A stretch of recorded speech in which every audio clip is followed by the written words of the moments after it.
Arranquémonos. Bueno, ¿alguien quiere comentar o preguntar? Pues yo, aquí bíblico, en el cual cuando empezó en el Medio Oriente, después de 2000 años de andar los israelitas errantes, ¿por qué cuando ya tomaron Israel y el conflicto de Israel, cuya base fue, el problema fue Jerusalén? Entonces, ¿por qué los demás tribus se molestaron? Bueno, hijo, es que Blanca, te aventaste una pregunta muy candente. Pero bueno, vamos a responderla.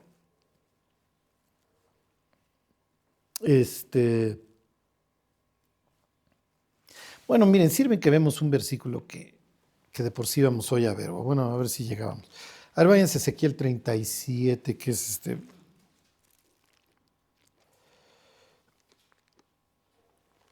Bueno, ustedes no están para saberlo ni yo para contárselos, pero hay muchos banqueros que han hecho mucha lana en la vida. Y hay una casa de banqueros que se apellida Rothschild, ¿sí? Que si mal no recuerdo viene de un banquero de Frankfurt, ¿sí? Hicieron tal cantidad de dinero. Y hay muchas anécdotas de historia acerca de la familia Rothschild. Pero hicieron mucho dinero. La teoría es que se casan solamente entre ellos. No me acuerdo, se llamaba Natán, el patriarca, y tenía 4 hijos, y luego se casaban entre primos. Y a principios del siglo XX,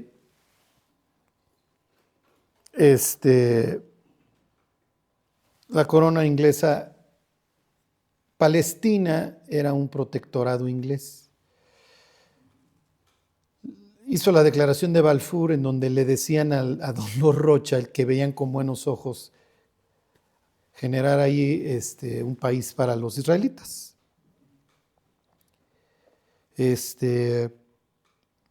Y piensen en los campos, los pogroms, esos campos de concentración horribles y la persecución horrible que a finales del siglo XIX y principios del XX estaban sufriendo en Rusia los judíos.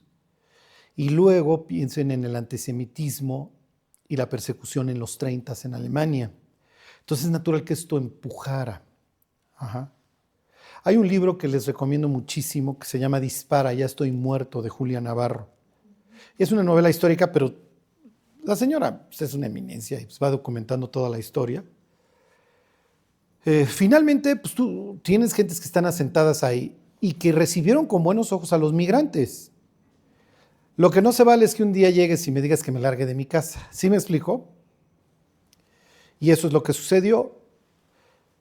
¿Y esto por qué se los digo? Porque pensamos que esto es bíblico, que es que los israelitas regresaron a su tierra porque Dios lo dijo. No.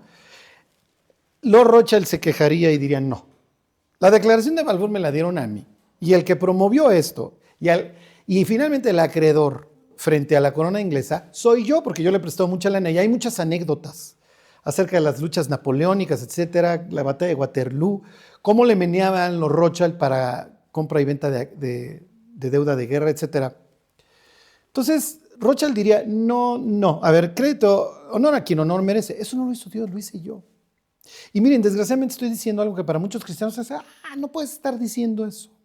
Porque la Biblia dice que Israel va a regresar a su tierra, sí, pero dice que cuando regrese a su tierra van a tener un rey que se llama mi siervo David, le hace el Mesías. Entonces, el regreso de Israel como tal a su territorio, cuando la Biblia lo promete, es porque el tema de la Biblia habla de un solo tema, que es exilio y restauración. Entonces, cuando ustedes regresen, somos cuates. Ya nos llevamos y sabrán que yo soy Jehová, etcétera, etcétera. Y yo voy a gobernar sobre ustedes. ¿Sí se entiende? Entonces, si hoy hay alguien non grato en Israel, es Jesús de Nazaret. Le hace mi siervo David en términos de Ezequiel. Y los judíos dirían, para ti, cuate, para mí no, para mí mi siervo David, del que habla de Ezequiel 37, es un Mesías, pero no es el tuyo. Porque tú tienes una persona ahí sufriente que colgaron una cruz y pues nada que ver conmigo. ¿Está bien? Para nosotros los cristianos, mi siervo David es el Mesías, que se llama Jesús de Nazaret. Entonces habla de este reencuentro, piensen en José con sus hermanos. Pero este reencuentro es porque hay un renacimiento espiritual y ya somos cuates, ¿sí me explicó? Entonces yo te devuelvo tu tierra, pero cuando seamos amigos. Antes te la devolvió Rothschild. Y además, y mira cómo la traes, ¿eh? Entonces no estaba planeado, o sea, no era el plan de Dios. Este no. Este es de Rothschild. Este es de Don Rothschild. Sí. Digo, sé que les estoy diciendo algo muy feo. Qué deprimente es escuchar al Corny. Esa fecha, ¿no? ¿Mande? Cuando hacen cálculos también usan mucho, ¿no? Sí. Miren, y dijera don Pablo, yo no digo nada que no hayan dicho los profetas. Es lo que dice Ezequiel. El día que regresen mis cuates es porque nos llevamos. Y es lo que dice Isaías 11:12 y todos estos sitios y los montes van a derramar mosto, por eso las bodas de Caná, ya vino el Mesías, pues ya convirtió el agua en vino, y etcétera, etcétera, y hagamos nuestro banquete, como dice Isaías 25. Pero este regreso, Dios diría, no me lo achaquen a mí, mis cuates, ese fue de Rothschild y lo están viendo. ¿Por qué? Porque cuando regrese mi pueblo y yo voy a gobernar sobre él, ¿y qué creen que va a haber? No va a haber masacre, va a haber paz. Tan tan, ¿sí? Es que los huesos, pues sí, el pasaje de los huesos secos hace 37 y dice que su siervo David va a ser rey sobre ellos. Fíjense, es 37:24.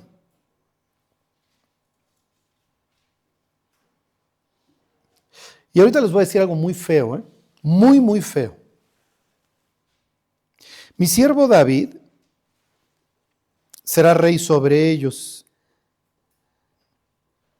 ¿Ok? Y todos ellos tendrán un solo pastor. Y andarán en mis preceptos. Y mis estatutos guardarán. Y los pondrán por obra. Hijo, tienen una Biblia con letra más grande.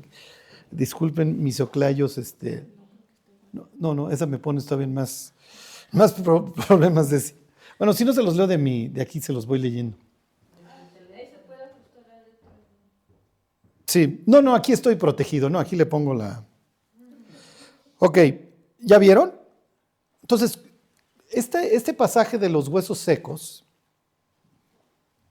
te habla precisamente, pues a ver, Ezequiel, que ve, no, pues veo huesos, ahí están todos desperdigados, están hechos pedazos, y entonces le sopla, y entonces se unen, y son un solo pueblo, y entonces las 10 tribus del norte y las 2 tribus del sur, y lo que ustedes quieran, y ya nos llevamos otra vez, Judá, Benjamín y los otros de arriba, y hacemos un solo pueblo, y tenemos un solo rey, que es este siervo David. Y tenemos mucha paz, es de lo que habla el pasaje. ¿Qué pasa si yo tengo una agenda política? Y yo no quiero a los palestinos, yo no quiero a los árabes, yo no quiero a los rusos. ¿A quién le achaco? Y entonces yo te digo, es que esto es de Dios. Entonces, si tú estás con los otros, tú estás en contra de Dios. Gracias. Sí se entiende lo que les estoy diciendo. O sea, desgraciadamente esta interpretación de que no, es que Dios nos trajo. No. ¿Por qué? Porque presupuesto para este regreso es que te reconciliaste con tu Creador y que Cristo está gobernando ahí. Nada que ver hoy. Entonces eso de que es un milagro, que en 1968, y a partir de ahí una generación, ¿eso no existe? 48. Eso lo voy a explicar mañana en la de Marcos. No pasará esta generación hasta que todo esto acontezca. Entonces, miren, ahí está bien. Les voy a decir algo. Hay una expresión americana que es publish or perish, o sea, publica o perece. Y hay otra expresión que se llama the power of the printed page, el poder de la página impresa. Entonces lo leemos en un libro y entonces creemos que es verdad. ¿Sí me explicó? Y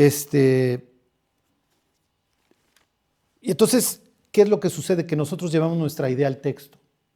¿Sí me explicó? A ver, les vuelvo a leer 37:24. Se los vuelvo a leer. Mi siervo David será rey sobre ellos. Ok, Israel ya regresó a su tierra.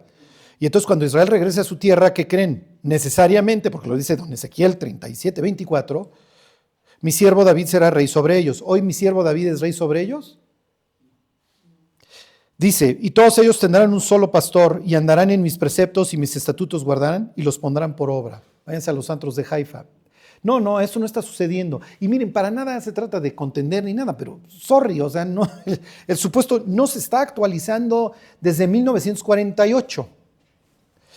Dice, versículo 25, habitaréis en la tierra que di a mi siervo Jacob, en la cual habitaron vuestros padres, en ella habitarán ellos, sus hijos y los hijos de sus hijos para siempre. Y mi siervo David será príncipe de ellos para siempre. Entonces van a habitar y se tienen que dar los dos supuestos y mi siervo David será rey sobre ellos. Tan tan. ¿Hoy es mi siervo David rey sobre ellos? No. Hoy Israel sigue siendo espiritualmente un pueblo totalmente dividido. Y tienen al Hasid, ¿no? al ortodoxo, y tienen al ultraortodoxo que ni siquiera vive en ese lugar porque dice que hasta que venga el Mesías, ¿no?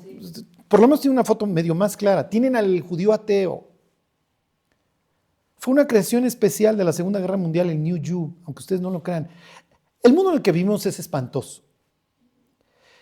Todos los ¿cómo les diré? Todos los países llevan a sus divinidades a la guerra. Es natural que Occidente involucre a Dios en la conquista del Medio Oriente. Y entonces, mira, es que, pues no dice que iban a regresar.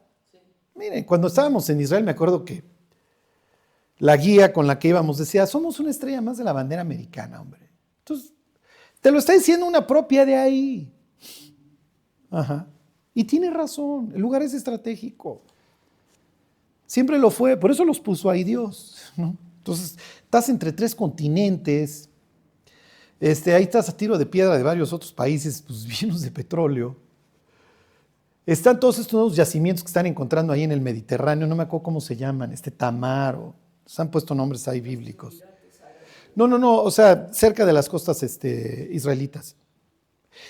¿Quiénes pagan el pato de estas guerras? La población civil. El israelita y el palestino. Y ellos no saben que arriba pues, el banquero y el constructor de armas son los que están ganando. Entonces, miren, nos vamos de bruces. Cuando me dicen, ¿y tú, Garni, con quién estás? ¿No? Yo digo, yo con los banqueros, porque son los que van a ganar. Y con los constructores de armas. Ellos mismos agitan. Y entonces, a ver, tráiganme al más recalcitrante de los cristianos sionistas y que nos dé una predicación de por qué deben de morir todos los palestinos y por qué esto es de Dios. Y tráiganme al más recalcitrante de que apoye, que odie el genocidio en Gaza y que nos dé una predicación. Porque necesito que me asustes a las personas, porque entre más asusadas, más violentas y más lana le van a meter. Y la lana la acabo ganando yo. En capital e intereses, muchachos. Y además ya tengo muchas bombas ahí que se me están caducando, entonces tenemos que irlas moviendo, tenemos que mover los inventarios. Los cristianos somos demasiado inocentes y demasiado románticos, ¿sí?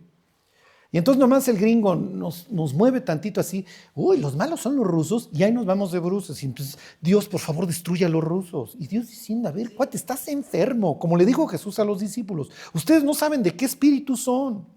Pero aparecemos discípulos pidiéndole a Dios que llueva fuego sobre... ¿Sí me explicó? Sí.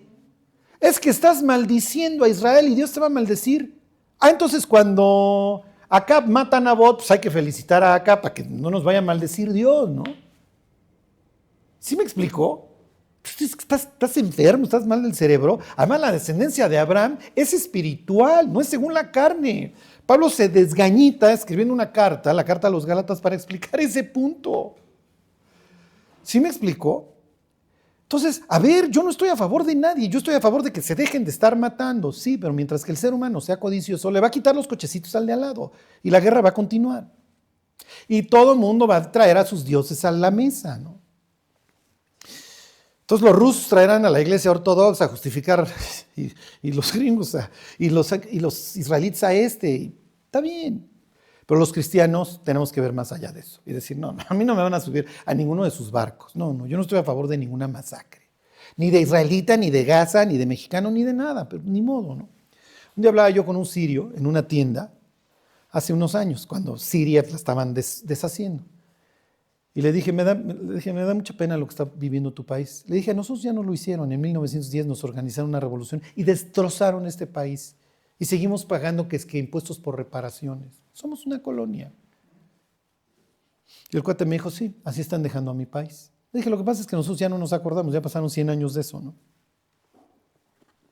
Pero bueno, pues los Marines desembarcaron en Veracruz, Henry Lane Wilson mandó matar como perro a este Francisco I. Madero, lo bajaron de un carro y lo mataron. Al hermano le sacaron los ojos. O sea, entonces, como decía una vez un señor, deja de proteger a los cristianos de su Biblia, que la lean. Ajá. Entonces, sí, sorry, o sea, para este Estado de Israel, y no tengo nada en contra de él, y si se leen el libro ese de Julia Navarro, verán que pues, es una historia bastante triste esta. Urge que venga Cristo, urge que venga este personaje, mi siervo David, y ya, ahora sí, ya seamos todos felices, ¿no? Pero bueno, es muy triste. Y lo que estoy diciendo es para que muchos cristianos se corten las venas y digan, ¿cómo te atreves a decir que el establecimiento y la resolución de la ONU de 1948 no es de Dios? Sorry, mis cuates, no. Entonces, esa generación, ¿dónde se ubica? Lo que pasa es que esa palabra generación se presta para muchas cosas, muchas. Mañana lo voy a explicar. Jesús inclusive se pudiera estar refiriendo a los fariseos con los que hace media hora se acaba de agarrar con todo. No va a pasar este tipo de personas que me odian hasta que todo esto acontezca. Se puede estar refiriendo a especie, a esta generación, porque viene de geneos. No van a acabar de modificar a la humanidad, porque lo más probable es que la marca de la bestia te ofrezca una especie de longevidad o, si ustedes así lo quieren ver, de vida eterna. Digo, si te atropellan, pues te mueres, ¿no? Finalmente ya se está modificando genéticamente al ser humano, ya sus células, ya le estoy meneando. Digo, ya comemos alimento modificado, ¿no? Entonces, no lo van a lograr, o sea, porque puedes estar hablando de un nuevo Génesis 6 en el Apocalipsis y no te va a salir. Lo que sí deja claro Apocalipsis 14 es que la marca de la bestia te afecta de tal manera que ya no te puedes arrepentir. Entonces no es de que me arranco un chip y ya me arrepiento. No. Una vez que lo que como sea que la tengas, ya no hay regreso. Ya, y eso ya te está hablando. Piensen en Neuralink, ahora que está de moda la chuncha esa de Elon Musk, ¿no? Pero estaba yo leyendo un libro acerca de la muerte, y entonces cada vez se ve más la muerte como una enfermedad que puede ser detenida. Y entonces pues, te hablan de todas estas cosas, de los radicales libres, por qué se arranca este proceso de envejecimiento. Hay cosas que no envejecen, unas medusas, y no me acuerdo. Pero ya hay toda esta idea de coquetea con estos conceptos, ¿no? Bueno, entonces, miren, esto es como decirle al niño que no existe Santa Claus, ¿no? Es con la pena. No te ofendan, mijo, pero no hay ningún panzón que vaya a descender por la chimenea. Se los voy a quedar a deber, ¿no? Y miren, como siempre lo digo, en este tema de las profecías no hay que ser muy dogmáticos, ¿no? Porque es intencional esta ambigüedad. O sea, nuestra Biblia no tiene un apéndice de eventos. A ver, muchachos, dice Dios, se los voy a dejar bien fácil, inciso A, B, C, D, así va sucediendo, y en tal año esto, y en tal... No. La primera venida de Cristo fue críptica, la segunda va a ser... Y de eso va a hablar Pedro ahorita. Ahorita en capítulo 3 que vamos a Pedro va a decir, era necesario que el Cristo padeciese. Pues, ¿dónde dice Pedro? Cada vez que Jesús le decía a los discípulos que iba a padecer, en Marcos lo dice 3 veces, los discípulos hacen el oso. O sea, la primera vez que se los dice, Pedro le dice, no te hagas esto, bájale 2 rayas, ¿no? Porque en el cerebro israelita no está que el Cristo padece, no hay ningún lugar que lo diga. No, es que Isaías 53, ya lo veremos, ya voy a jugar con ustedes un rato, ¿ok? Bueno, entonces, miren, es natural que el americano, no, es que esto es de Dios, porque trae una agenda, desgraciadamente, a veces ni siquiera intencional. Pero qué feos son los rusos y los comunistas, ¿no? Entonces, qué padre que la Biblia diga que pues Dios iba a regresar a los israelitas y lo hicimos nosotros, lo hicieron con nuestra ayuda. ¡Ah! Pero bueno, no es nuevo esto, ¿no? Y para nada lo digo así como es que el que lo dice así está mal y no sabe, ¿no? Es natural, todos finalmente crecimos a la luz de la enseñanza del imperio. Y finalmente todos estamos influidos por lo que leemos, por lo que vivimos, por lo que entendemos, ¿no? Al fin, Los cristianos nos queremos ir al cielo. Y si te dicen, mira, Israel ya regresó a su tierra, entonces ya nos vamos.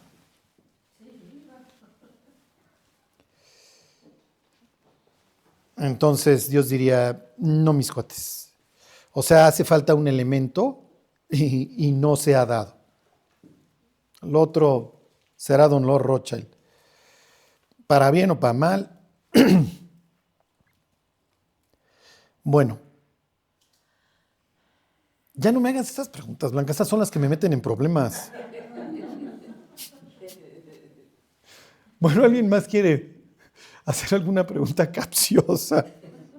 Es que es la realidad y tenemos que saber. Sí, es mejor saber, ¿eh? Solamente sí. Ahora, miren, lo que pasa es que saber es muy feo, porque dices, entonces todo, hasta el cristianismo está infiltrado, Satán.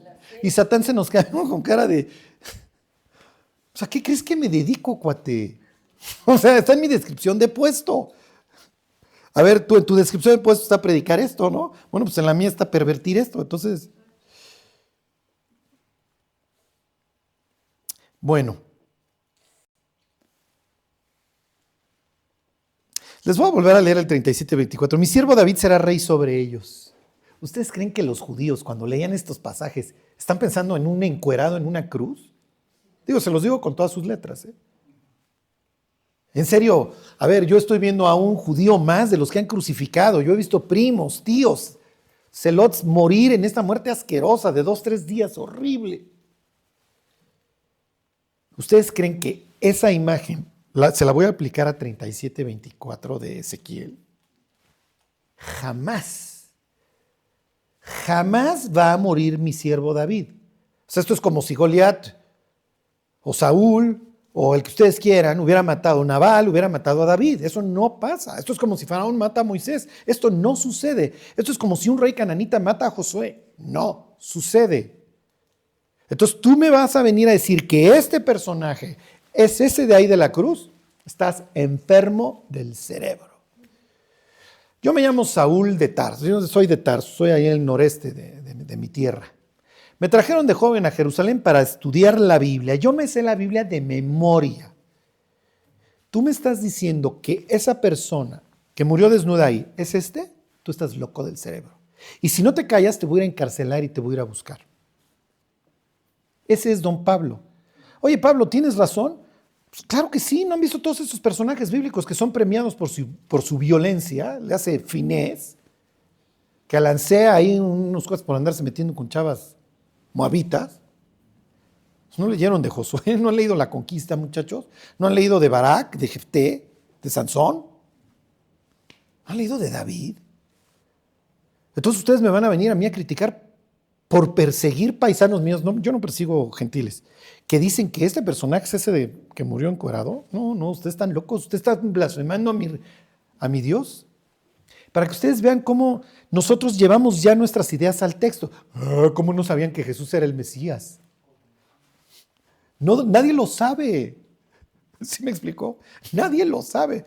Pero le cargamos la mano. Se llama en inglés hindsight bias. El sesgo de ver para atrás. Cuando ya pasó algo, pues sí, ya es bien fácil decir. ¿Sí me explicó? Pero a ver, pero ve para adelante y anticipa para adelante. Ajá. Bueno, se los comento porque es lo que va a decir Pedro en capítulo 3. Bueno, si no tienen más preguntas, pues váyanse al capítulo 3. La semana pasada terminamos el 2, se forma una nueva comunidad. Nueva comunidad, ¿ok? Entonces les subrayo la palabra nueva. Porque de eso va a estar tratando ahora el libro de Hechos. El libro de Hechos es muy curioso. ¿Por qué? Porque te está uniendo los dos testamentos. Y se vuelve una especie de transitorio. Entonces hay una tensión horrible en este libro. Los cristianos no podemos vivir con tensión. Va en contra de nuestro cráneo. ¿Por qué? Porque nosotros somos occidentales, educados, industrializados, ricos y democráticos. Y para nosotros la verdad es una. ¿Ok? Somos griegos. Es el principio de no contradicción. Una cosa no puede ser P y no P al mismo tiempo. Ok, vamos a empezar con problemas. Vamos a meternos en problemas. La dicotomía Exacto. Esto nos mata. La Biblia está llena de momentos en que hay tensión. Y Dios dice, vive con ella, mi cuate. Ya, o sea, para variar, ¿no? O sea, piensen en la predestinación. El pobre calvinista tiene que decir, es que estamos predestinados, muchachos, porque Dios ya sabe todo. Y si yo hoy voy al cielo, sí, imagínense, llego al tercer cielo tipo Pablo. Señor Jehová, ¿puedo pasar? Un calvinista, no es posible. Pásale. ¿Verdad que tú ya lo sabes todo? ¿Y qué le va a decir Jehová? Estás viendo mi título, ¿no? Soy Dios. O sea, está en mi descripción de puesto el saber todo. Entonces tú ya sabes quién se va a salvar. Pues sí, ya lo sé todo. Entonces los predestinas. No, no los predestino, el ser humano es libre. No has leído la Biblia, no has leído el capítulo 2 de la Biblia. Sí, 2 árboles y que ellos decidieran. Entonces, desde ahí ya le estoy dando la libre elección, ¿no? No, pero es que tú lo sabes todo. Sí, cuate, ya lo sé. Ya lo sé, yo lo sé todo. Entonces los predestinas. Entonces en el cunero, este no, sí. ¿Se dan cuenta? Y entonces Dios dice, a ver, cuates, vivan con la atención por lo menos un ratito. Sí sé todo, pero no los predestino, háganle como quieran. ¿Y Faraón? Sí, pero resulta que Faraón hubo que darle una última fortalecida, porque esa es la expresión en el Éxodo, que lo acabó, aquí es que lo endureció, ¿no? Pero este tipo ya era un asesino, o sea, tampoco crean que la vasija esa para deshonra andaba muy bien, que digamos. Bueno, ahí les va. Este es un pasaje muy interesante. El 3 van a ver que se van a divertir igual que con los primeros 2. Dice, Pedro y Juan subieron juntos al templo a la hora novena, la de la oración. ¿Entienden todo lo que está pasando o no? ¿Cuál es la hora novena? Las 3, ¿ok? Martín, inciso A, las 3. ¿Alguien tendría otra opinión? Inciso B, no tengo la más remota idea de qué estás hablando, Charlie. Inciso C, la hora novena es la novena. Sí, efectivamente, inciso A. A las 6 amanece. Si le sumas 9, entonces son novena hora de luz. Así era su forma de contar, ¿ok? Son las 3 de la tarde. ¿No empezaba en el momento que salía la primera estrella, ahí empezaba el día? Sí, para efectos del día, y fue la primera, fue el día 1, la noche y la mañana, sí, para ellos sí. Aquí simplemente está dando el horario, ¿ok? La hora novena a partir de que hay luz. Entonces, sí, efectivamente, este es un horario, una forma de contar el horario de forma distinta. Ok, ¿por qué suben a esa hora? ¿Qué sucede a esa hora? Les voy a hacer muchas preguntas, los necesito de cuerpo presente. El sacrificio diario, ¿ok? Hoy van a aprender una palabra hebrea para que echen crema, ¿ok? No sean cremosos, se oye muy chafa cuando la gente, no, es que Yeshua. Pero la palabra es tamid, ¿ok? Continuo hasta la fecha, ¿ok? Hasta la fecha esa es la palabra que se utiliza para continuamente, tamid. Ok, para que lo sepan, váyanse a, se repite y se repite, ¿ok? Pero les va a servir de memotecnia, es Éxodo 28 y Números 29 o al revés. O es Éxodo 29 y Números 28, no, es Éxodo 29 y Números 28. Ok. Para los antiguos el tiempo es cíclico, exacto, se está renovando. Nuestra historia en la Biblia arranca con el caos, ¿se acuerdan? En el principio creó Dios los cielos y la tierra y resulta que vienen todos estos conceptos de vacío, desorden, tinieblas, abismo. Y entonces Dios se dedica a restaurar el orden en ese capítulo 1. Y en el capítulo 2 te da este resultado de un jardín, o sea, todo un sitio, ¿cómo les diré? Favorable, agradable. ¿Ok? Aunque ustedes no lo crean, la vida rural es calmante para el cerebro. Cuando se los esté llevando el tren, váyanse a caminar a los árboles, váyanse al bosque. Hay un libro que se llama Pink Drunk Tank, de un sujeto que se llama Adam Alter. Me estoy intentando acordar porque es muy interesante. Los libros de este señor son muy buenos. Y este libro habla, entre otras cosas, de los colores. El título del libro se refiere a los separos para los borrachos en un lugar en Estados Unidos. Resulta que lo pintaron de rosa y los borrachos redujeron las peleas dentro de los separos porque el color los calmaba. Y entonces, por ejemplo, el supergolfista Tiger Woods todos los domingos va de rojo porque el rojo efectivamente implica sangre, implica guerra, implica victoria. El azul implica que eres caballero. El negro implica luto. Blanco implica pureza. O sea, asociamos, y el verde, aunque ustedes no lo crean, calma el cerebro, pero obviamente el verde natural. Entonces hay estudio tras estudio de gentes que simplemente por caminar por donde haya camellones con árboles, se empiezan a relajar. Olvídense salirse a caminar por las escaleras aquí de bosques. Sí, el mensaje para el cerebro es muy relajante. Por eso es que Dios nos hizo para un jardín. Por eso nos gusta el parque, nos gusta el jardín. Los reyes, acuérdense, tienen sus jardinzotes. Piensen en Versalles, piensen en Nabucodonosor, etcétera, y a veces hay grandes extensiones al grado que podían salir a cazar. Bueno, ¿a qué viene todo este rollo? En el capítulo 2 ya te describo el orden. Ya, mira, entonces ya hago un jardín y todo árbol delicioso a la vista y fruto y lo que tú quieras. Como esto se desgracia, hay que restaurar el orden. Y una de las formas en las que no se restaura, pero se contiene, así lo ven ellos, es a través de la sangre. Por eso el autor de Hebreos dice que no hay remisión sin derramamiento de sangre. Entonces Dios le ordena a su pueblo, y esto también es común a los vecinos, ciertos sacrificios. El israelita tiene que hacer sacrificios mañana y tarde, mañana y tarde. ¿Por qué? Porque la idea es que tú estás restaurando o manteniendo el orden o la ausencia de caos mañana y tarde. Entonces esto es muy importante. Entonces es Éxodo 29 y van a ver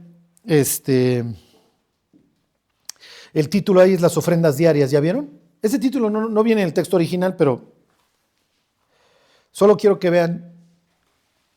Dice, esto es lo que ofrecerás sobre el altar, 2 corderos de 1 año cada día continuamente. Ahí está la palabra tamid. Ofrecerás uno de los corderos por la mañana, léase a la hora tercera, o sea, a las 9 de la mañana en el calendario que estaríamos viendo en Hechos. ¿Sí se entiende? Y otro en la tarde, a la hora novena. ¿Sí se entiende? A las 3 de la tarde. ¿A qué hora crucifican a Jesús? Cuando mataban al animal, sonaban una trompeta. Entonces, imagínense que dan las 9 de la mañana, el sacerdote está en el sacrificio continuo. Esto es diario. El sábado hay otros sacrificios y durante las fiestas hay sacrificios extras.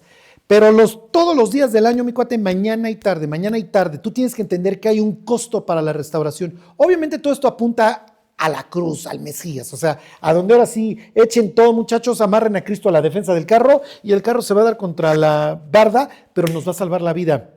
Nos vamos a bajar, si así lo quieren ver, en orden, el cuerpo completo. Entonces, mañana y tarde. Entonces piensen a Jesús.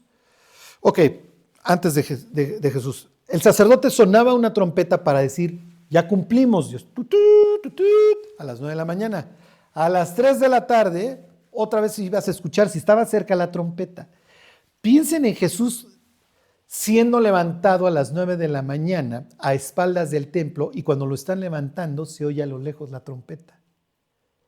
Y cuando Jesús muere a las 3 de la tarde, cuando dice sus últimas palabras, ¿se acuerdan? En tus manos encomiendo mi espíritu, hecho está, muere y se oye la trompeta a lo lejos. Entonces, está bien, hay un sacrificio mañana y tarde. Sí, pero resulta que el sacrificio por los pecados, el sacrificio perfecto ya tuvo lugar. Ya, murió Cristo. ¿Por qué suben los discípulos al templo a la hora del sacrificio? Si ellos mismos ya saben que los sacrificios ya no son necesarios. ¿O no lo saben? ¿Para qué van al templo? A ver, tú ves a Pedro y a Juan, que son los protagonistas de este capítulo, yendo a la hora novena. Oye, a ver, ¿a qué estás viniendo? No, pues es que, a ver, Carlos, tú eres mexicano, tú no sabes, pero esta es la hora del sacrificio. No, sí, sí lo sé. Éxodo 28, 29, ¿no? Sí. Números 28, sí. Sí, miren, Juan y Pedro, todavía no se escribe Gálatas 10, pero Gálatas 10 dice que Cristo hizo perfectos a los santificados mediante un solo sacrificio, el propio. Eso sí, también te queda claro, ¿no? Pues acabas de estar 40 días con el Mesías, ¿no? Sí, entonces ¿para qué vienes? ¿Qué haces en el templo? ¿Qué haces?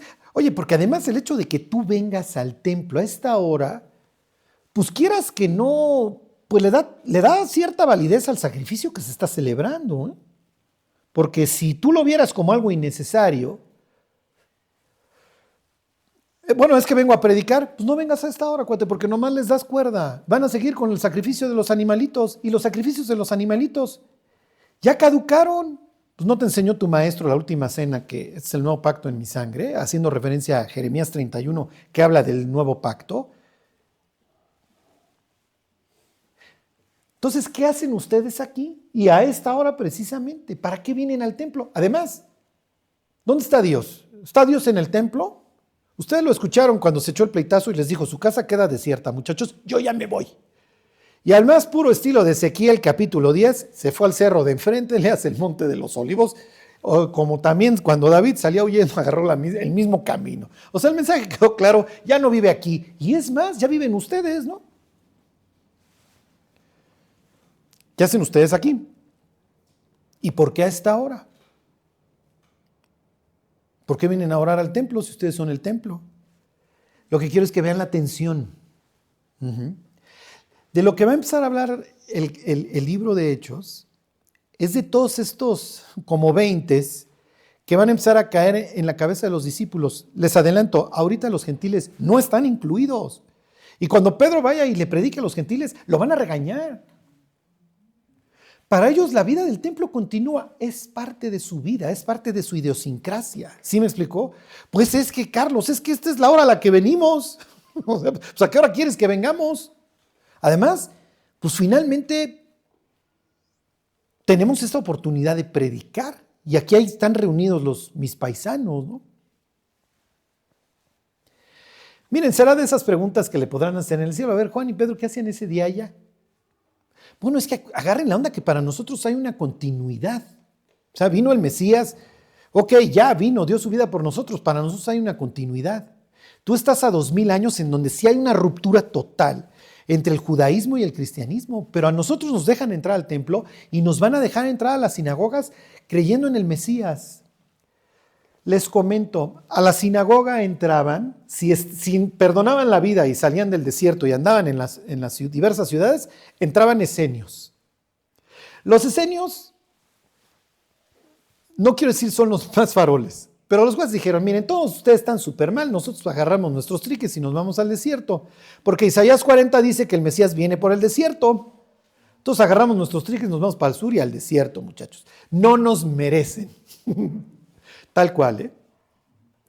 Los fariseos, segundo nivel de espiritualidad, van a la sinagoga, agarran los mejores asientos, sus cueros para rezar, sus filacterias los traen bien anchotes, los flecos del manto se llaman tzitzit, tzitzillotes sería el plural, largos, que se vean. Que la Biblia nos ordena que le pongamos flecos a nuestros mantos para acordarnos de los mandamientos. Entra el saduceo pues, cuando quiere, ¿no? Saduceo no siquiera cree en la resurrección ni en la vida eterna. ¿En qué crees entonces? Entonces, cuando perdona la vida el saduceo también entra. Entra el pueblo normal. Entra el gentil que cree en el Dios de Israel. Y ahí le dejan afuera. Si quieren ustedes, no afuera, pero no obtiene el mejor lugar. Pero ahí está. Lo que les quiero decir es que a la sinagoga entran todos. Y luego, ¿quiénes creen que entraban? Entraban los judíos que creían que Jesús es el Mesías. Pues todos somos paisanos, ¿no? Tenemos al simpatizante gentil que esté por allá. Todos los demás somos paisanos. Cuando lleguemos a las predicaciones de Pablo en la diáspora, en las sinagogas, a Pablo lo reciben, lo dejan que hable. Tal vez no sé qué opinarán los jefes de la sinagoga, pero lo dejan. El problema es cuando Pablo empieza a invitar gentiles. Y el siguiente sábado me atascas la sinagoga de gentiles. Y ahí truena la bomba. Entonces quiero que vean esta tensión. Para ellos la vida continúa. Vino el Mesías, pero pues yo soy judío y creo en el Mesías. Y tal vez no todos mis paisanos lo crean, pero bueno, para eso nos dejó el jefe y de eso nos vamos a encargar. ¿Sí se entiende? Ok. Entonces, se van a la hora tercera, a la novena, al templo. Ok, ese es Lucas nos está dando el contexto de la historia. Ellos, como cualquier otro día estando en Jerusalén, oye, pues es la hora tercera, pues vamos, es la hora novena, pues vamos. Ok, y entonces viene el tercer protagonista de la historia. Versículo 2, a ver, ¿ya se regresaron a Hechos 3? Ok, dice, y era traído un hombre cojo de nacimiento, ok, esto acuérdense, está dando detalles importantes, esa es la idea. El cuate no es que se accidentó y entonces ya no puede caminar. Desde que nació todos sabemos que él no puede caminar. Piensen en Juan capítulo 9, el ciego de nacimiento, que esa es la idea. No es que, bueno, me di un golpe y perdí la vista por algunos meses. No. Que la idea es, esto es, ¿cómo les diré? Que sea obvio, que esto sea evidente. Dice, a quien ponían cada día a la puerta del templo, que se llama La Hermosa, ¿ok? Para que pidiese limosna a los que entraban en el templo. Ok, díganme algún versículo que hable de la limosna. El que quieran. El que le da al pobre, ¿qué hace con Dios?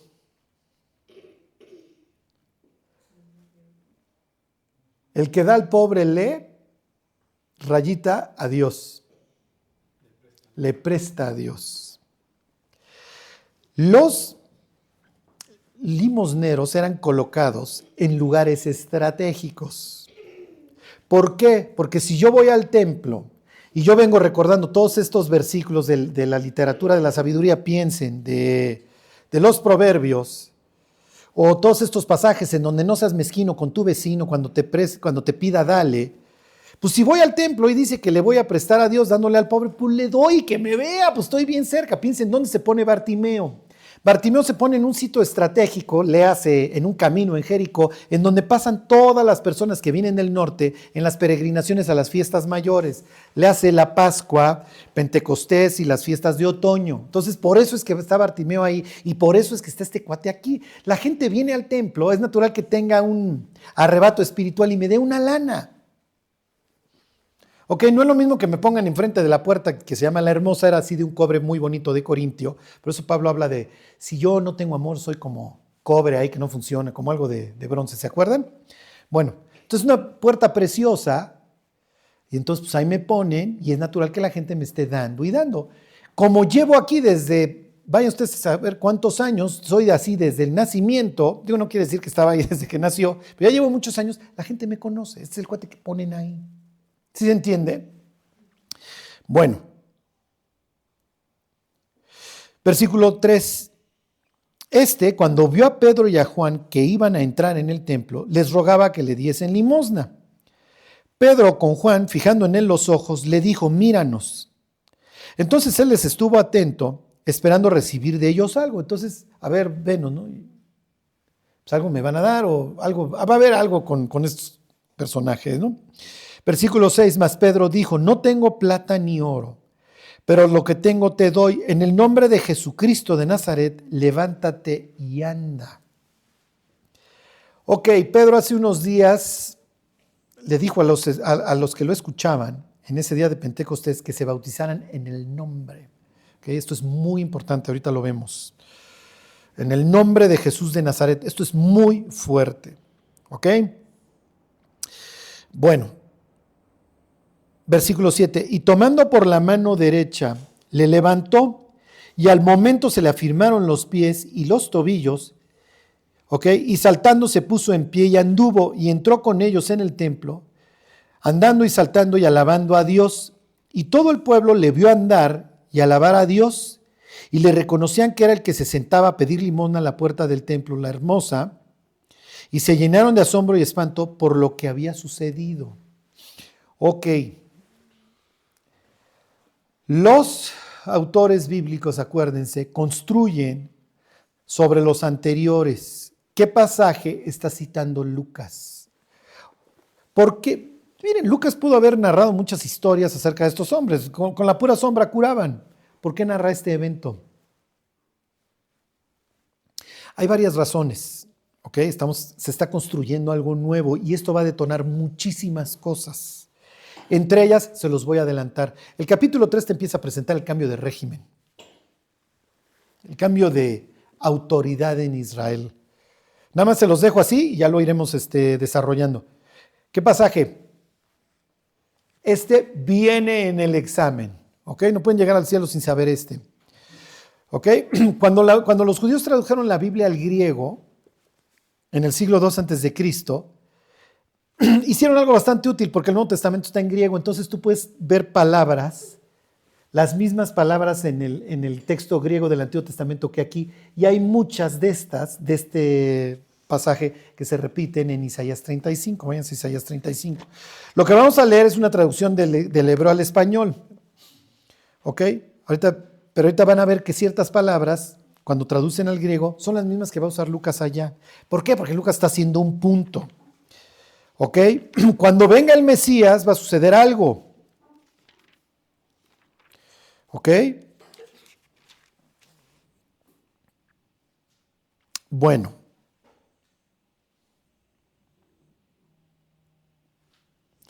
(35:4) ¿ahí están?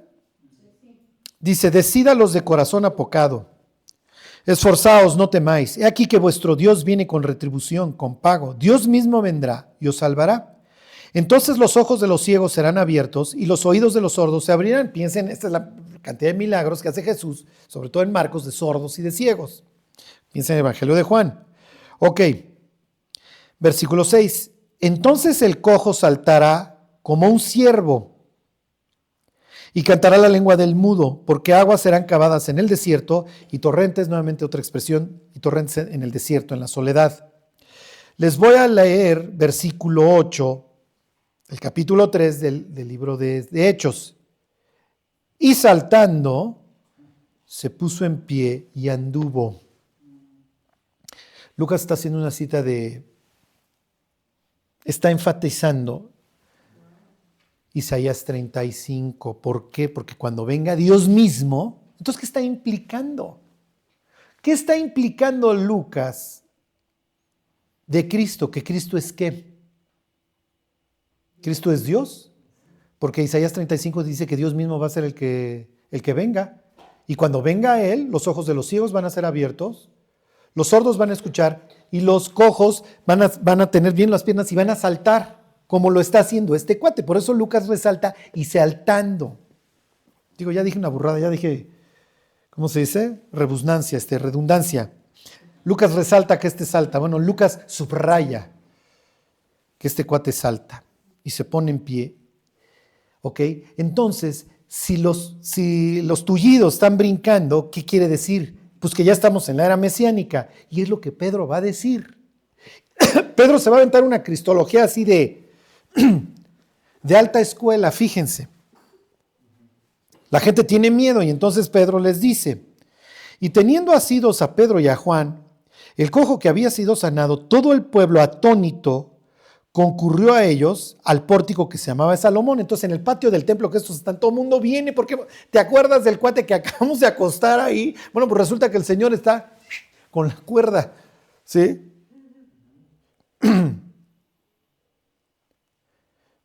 Ok, versículo 12. Viendo esto, Pedro respondió al pueblo, varones israelitas, ¿por qué os maravilláis de esto? ¿O por qué ponéis los ojos en nosotros como si por nuestro poder o piedad hubiésemos hecho andar a este? El Dios de Abraham, de Isaac y de Jacob, el Dios de nuestros padres, ha santificado a su Hijo Jesús, a quien vosotros entregasteis y negasteis delante de Pilato cuando éste había resuelto ponerle en libertad. Ok, entonces el Dios de Abraham, de Isaac y de Jacob tiene que ver en todo esto. Esto es una cita del Éxodo. ¡Wow! Y él exaltó a Jesús. Y Jesús es el que nos ha dado esta capacidad para sanar. ¿Por qué? Porque Jesús es el Mesías y nosotros somos sus enviados o sus delegados, si así lo quieren ver. Y ustedes lo negaron cuando Pilato lo quería chispar. Ok, aquí está trayendo a colación la historia de José, ¿se acuerdan? Rubén lo quiere chispar, pero los otros lo entregan por envidia. ¿Ok? Bueno, versículo 14. Mas vosotros negasteis al santo y al justo. Fíjense cómo se está expresando del Mesías. Él está diciendo, esta persona que murió ahí es el santo, el justo. Es una cita, ok, de profecías mesiánicas que decían que el Mesías iba a llevar justicia nuestra. ¿Ok? No me detengo, pero si lo quieren buscar es Jeremías, si mal no recuerdo, 33:5. Ok, versículo 14, mas vosotros negasteis al santo y al justo y pediste que se os diese un homicida, que ya saben, se está refiriendo a Barrabás. Y matasteis, fíjense, otro título, al autor de la vida, a quien Dios ha resucitado de los muertos, de lo cual nosotros somos testigos. Y entonces, ok, yo soy su testigo y mira lo que acabo de hacer. Y la Biblia decía que cuando viniera el Mesías, esto es lo que iba a estar pasando. A ver, cuate, ponte a brincar. ¿Eras tullido hace 5 minutos? Sí. Bueno, pues ya estás brincando, tal como lo profetizaba Isaías 35:5. Ok, versículo 16. Y por la fe en su nombre, hijo, esto se presta para todo. A este que vosotros veis y conocéis, le ha confirmado su nombre, y la fe que es por él ha dado a este hombre completa sanidad en presencia de todos vosotros. Entonces, el que le dio sanidad es el santo, el justo, el autor de la vida, el descendiente, la promesa hecha a Abraham, Isaac y a Jacob, y el nombre. El nombre. Díganme un pasaje, a ver, este es fácil, que hable del nombre de Dios.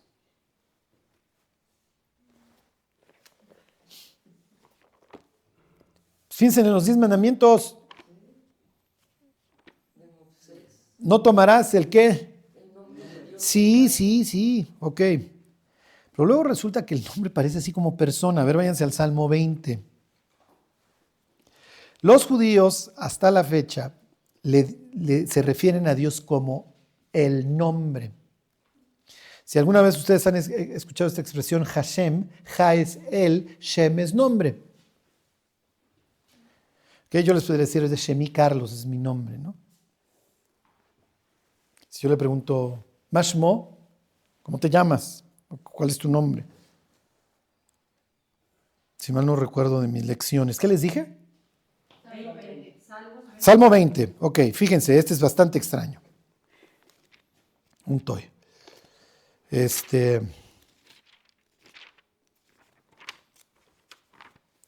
es de esos pasajes que leemos rápido, pero nunca nos detenemos a pensar.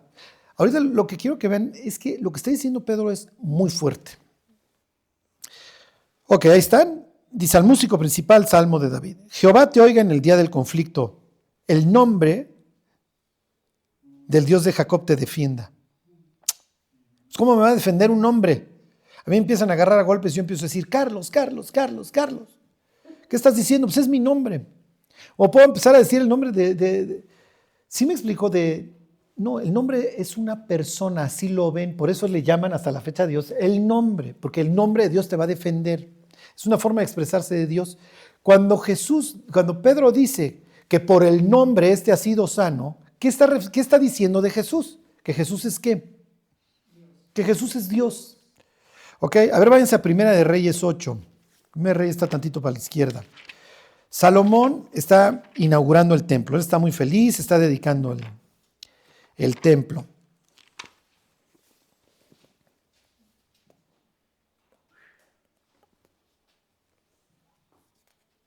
A ver, vamos a leer.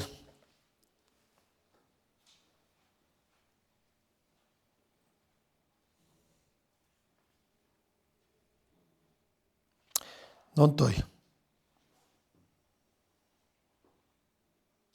Busquen ahí el nombre, Perfecto. Ok. 8:17. Y David, mi padre, tuvo en su corazón edificar casa ¿a quién? Al nombre de Jehová, Dios de Israel. Dice, pero Jehová dijo a David, mi padre, cuanto a haber tenido en tu corazón edificar casa ¿a quién? A mi nombre. ¿Ok? Entonces el nombre es una persona. Fíjense, me brinco al capítulo 9 ahí mismo. Le contesta Dios a Salomón 9:3. Y le dijo Jehová, yo he oído tu oración y tu ruego que has hecho en mi presencia. Yo he santificado esta casa que tú has edificado para poner mi nombre en ella. Y entonces cuando Jesús dice, vuestra casa queda desierta, ¿quién se salió? Se salió el nombre. Que Jesús en la última cena dice, yo les he dado a conocer tu nombre. Si estuviéramos en la cena le diríamos, no, si ya conocen el Éxodo, se llama Jehová, está el pasaje muy claro en el Éxodo. Y Jesús diría, no. Cuando digo que les he dado a conocer tu nombre es que les he presentado a Dios, les enseñé de Dios. Entonces, es muy importante cuando ustedes vean esta expresión de el nombre en la Biblia, se está refiriendo a Dios, ok, pero ahora Pedro está tomando esta terminología y se la está aplicando a Cristo. Si algún día discuten con un testigo de Jehová, enséñenle este pasaje. Dice que en el nombre, que se bautice en el nombre de Jesús, se bautizaron en el nombre de Jesús. Ok, ahora fue en el nombre de Jesús de Nazaret, te digo que te levantes. Y ahora dicen, por el nombre, el Señor tiene completa sanidad. Ya no está diciendo en el nombre de Jesús, simplemente está diciendo por el nombre. Oye, entonces tú estás equivaliendo a Dios con Jesús. Sí, es lo que estoy haciendo, diría Pedro. Para mí son intercambiables. Los dos son Dios. Ajá. Y entonces hace toda así lo que quiero que vean, toda su exposición de cristología, cómo se refiere a Jesús. Esas ideas las tiene ya perfectamente claras. Jesús es Dios, Jesús es el justo, Jesús es el autor de la vida. Jesús es el cumplimiento de las promesas a los patriarcas, Jesús es el nombre.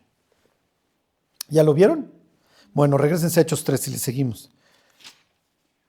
Este está más cortito. Bueno.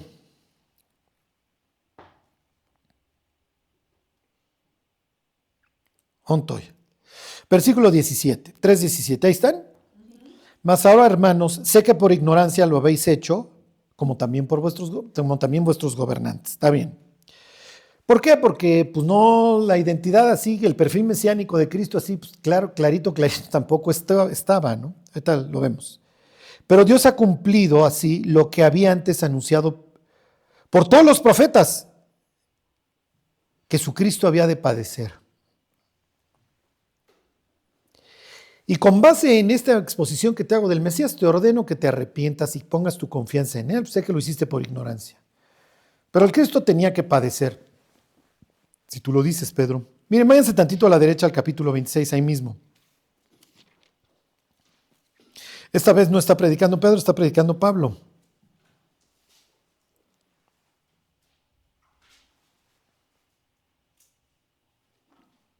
(26-22), ahí están. Se los leo, dice, pero habiendo obtenido auxilio de Dios, persevero hasta el día de hoy, dando testimonio a pequeños y a grandes, no diciendo nada fuera de las cosas que los profetas y Moisés dijeron que habían de suceder, que el Cristo había de padecer y ser el primero en la resurrección de los muertos. ¿Dónde dice que el Mesías va a resucitar? Que lo matan y resucita. A ver, Pablo, ¿de dónde sacas?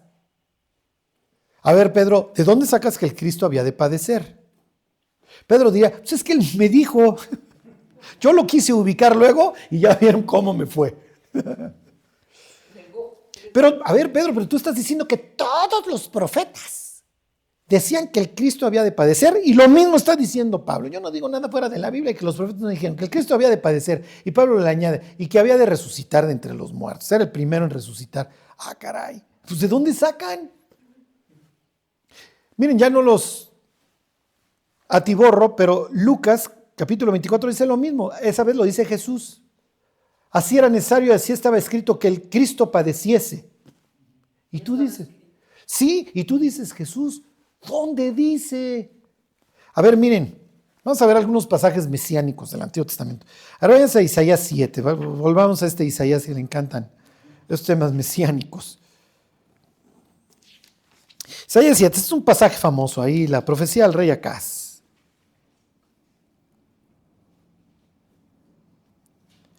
7:14. Para los cristianos, para nosotros, este es de nuestra ametralladora, ¿ok? Por tanto, el Señor mismo os dará señal. He aquí que la Virgen concebirá y dará a luz un hijo y llamará su nombre Emmanuel. Im con Anachnu, nosotros, el Dios. Emmanuel, Dios con nosotros. ¿Ok? A ver, ¿de dónde sacan que van a matar a Dios? Denle vuelta a la página al capítulo 9. Este es el que le cita Jesús a Nicodemo ahí, el Juan 3:16. 9:6. Porque un niño nos es nacido, un hijo nos es dado. Oh, este es el que le cita Jesús a Nicodemo. Y el principado sobre su hombro, y se llamará su nombre, admirable, consejero, Dios fuerte, Padre eterno, príncipe de paz. Lo dilatado de su imperio y la paz no tendrán límite sobre el trono de David, donde dice que el Mesías va a morir. Aquí lo dice exactamente lo contrario, Carlos. Aquí dice que lo dilatado de su imperio no tendrá fin y que va a haber paz. Y acabamos de leer en 2 páginas, 2 pasajes mesiánicos que nada dicen de la muerte y resurrección de nadie. ¿De dónde sacas tú? Díganme un pasaje que diga que el Mesías va a sufrir. Isaías 53. Muy bien. Arturo tenía que sacar la metra y me dice, claro, no, Isaías 53.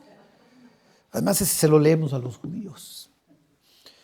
¿No? Había una señora judía que les decía, a ver, te voy a leer este pasaje de Isaías 53, tú me dices si es el Nuevo o el Antiguo Testamento. Entonces ya que se los leía, no, pues me estás leyendo el Nuevo. No, mira, es Isaías 53. Oh. Bueno, sí, pero ahí está hablando de nosotros, los israelitas, ¿no ves cómo nos han tratado? Y en todo caso, habla de un siervo sufriente. Pues sí, mi siervo, ¿cómo lo desfiguraron? Dice allá arribita en el 52. Pero ahí no está, pero yo no leo la palabra Mashiach por ahí. Que es la que está utilizando Pedro. Claro, Pedro está utilizando el griego, Pedro está usando Cristos, ¿no? Pues lo mismo, nada más diferente idioma. El ungido, el que le echaron el aceite. Y es cierto que lo usaban primero para como denostar la vida de Josefo, que decía Cristo como para denostar a Jesús. No, era simplemente una palabra que, piensen, le echaron el aceite, porque pues, así le hacían a los reyes, piensen, hay que bañarlo, por eso me ungí. Claro, simbolizaba para el hebreo el Espíritu de Dios. Por eso se unge también al enfermo con aceite. Lo que quiero que vean es que esto de la muerte de Cristo y su resurrección, así que ustedes digan, ¿qué clara estaba? No. Ahora, sí estaba, sí. Efectivamente, Isaías 53 te habla del siervo sufriente. En el 52 te dice que lo desfiguran, que los reyes se van a impresionar cuando lo vean. Y en el capítulo 53 sí te habla de la resurrección. Cuando haya puesto su vida en expiación, verá linaje y vivirá por largos días. Pues ¿cómo va a haber linaje? ¿Cómo va a vivir largos días si acaba de poner su vida en expiación? Bueno, pues ahí está la resurrección. Ajá.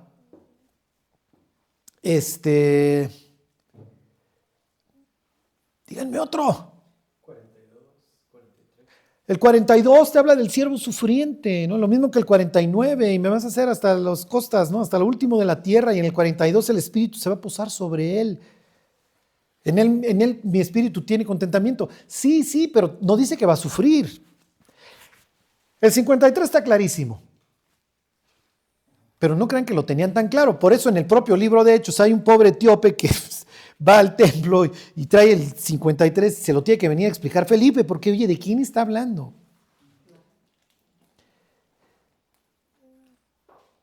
¿Se acuerdan de Miqueas 5?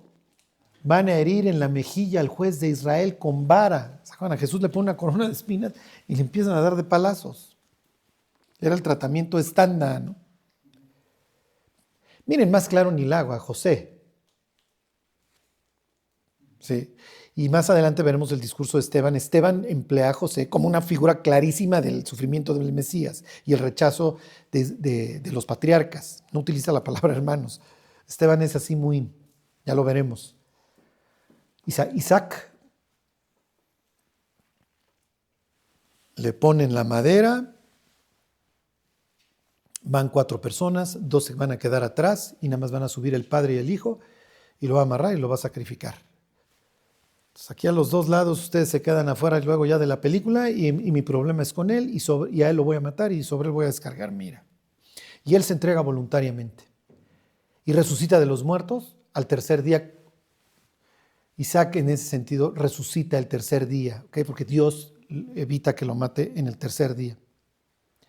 Y le dijo a los discípulos cuando resucitó, yo soy el camino, la verdad y la vida. Sí. No, lo que quiero que vean esto es, o sea, efectivamente, tienen todos estos pasajes que efectivamente hablan del siervo sufriente y efectivamente hablan de una venida, de eso habla clarísimo, ahorita ya no me detengo, lo vemos la próxima semana, Miqueas 5.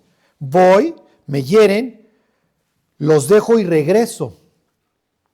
¿Ok? Pero clarito no estaba. ¿Por qué? Porque el evento que le va a traer el perdón a la humanidad es la cruz. ¿Sí? Y sin la cruz no hay expiación y no hay pago. Y entonces nos vamos al infierno.